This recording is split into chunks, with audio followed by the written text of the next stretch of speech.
Hi friends, my name is Mr. JT, and today we're talking about resist techniques.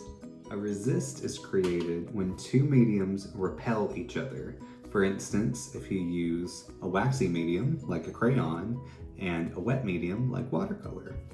For the methods that I'm going to show you today, we're going to be using markers, watercolors, and oil pastels. Also, watercolor paper.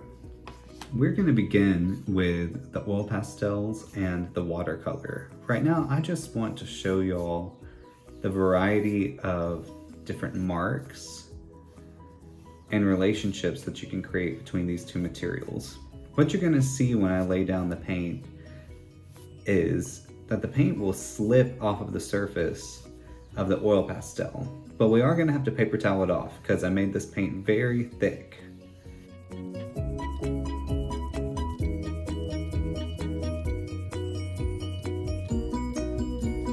Our oil pastel down, we're gonna add the black watercolor. Now, it looks at first like I'm totally covering up the oil pastel, but once we get a paper towel and cause it to dry down just a little bit, you're gonna see just a tiny bit of our magic.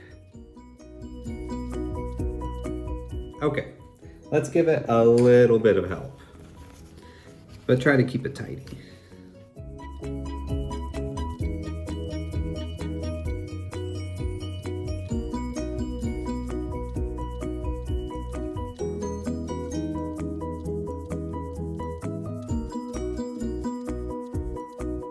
Now that the watercolor has dried down some, you can see that it really doesn't dull the luminosity of the oil pastel. And if you get really close right here, you'll see that the watercolor just goes into all of the cracks in between the oil pastel and gives you a really pretty finished quality. Now, if you don't have watercolor in your house right now, you can always use water-soluble markers. Let me show you.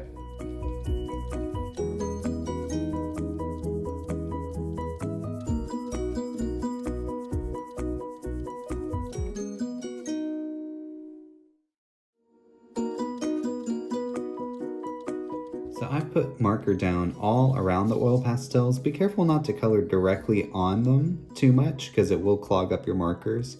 But what we're looking for is for all of this beautiful color to start bleeding once we start adding the water to it. Now we're just gonna put some plain water over it and start to paint.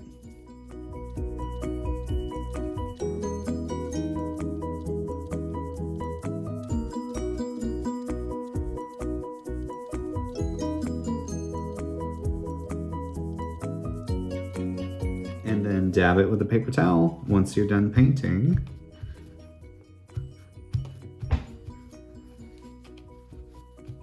And voila! Pretty great. I honestly kind of like the marker better than the watercolor. Now, for the sake of curiosity, I wanted to show you what it looks like with actual ink rather than watercolor.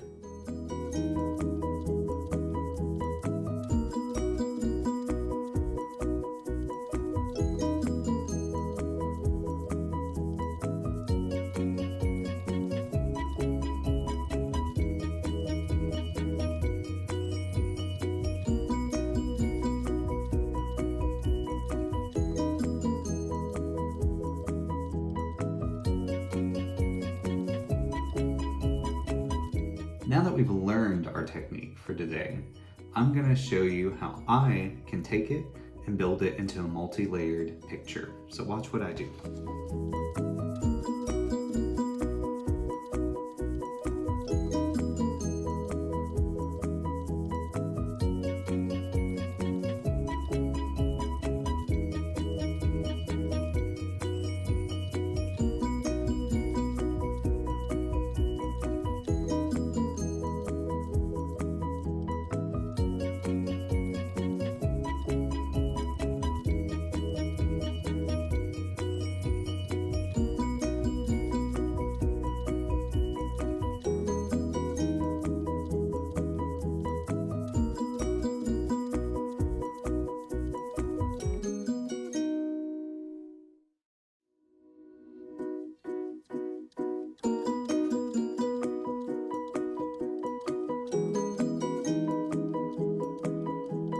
Okay, everybody, here is my finished project, but I'm sure that yours is going to look completely different and completely beautiful in its own way.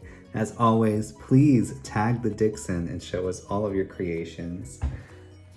Until next time, my name is Mr. JT, and thank you for spending some time with us today. Bye.